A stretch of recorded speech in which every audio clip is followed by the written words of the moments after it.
I'm Dan Ackerman, and we are here taking a look at the Acer Aspire S7. Now, if this looks familiar or sounds familiar, that's because the S7 was one of the first Windows 8 laptops that we saw that was specifically built with Windows 8 in mind because it was very thin and had a touchscreen built in. It was one of our favorites because it really had a cool, unique look, especially because on the back of the lid, instead of aluminum or plastic, it was actually a big Gorilla Glass panel, which was kind of funky and made it a little bit lighter and was still very sturdy, even though it was glass.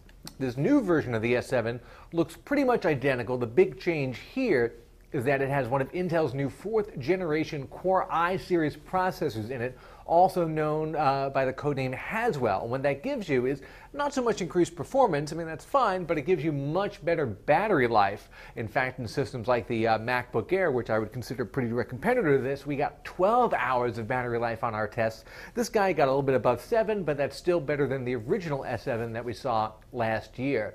The rest of it is made out of aluminum and a little bit of plastic. The keyboard's still a bit on the shallow side. I like the large touchpad, however. If you're looking for a laptop that's really going to stand out in the crowd, but still be fairly useful and be super thin and light, if you're willing to pay a little bit more, this guy is $13.99 for a Core i5. That's what I have here.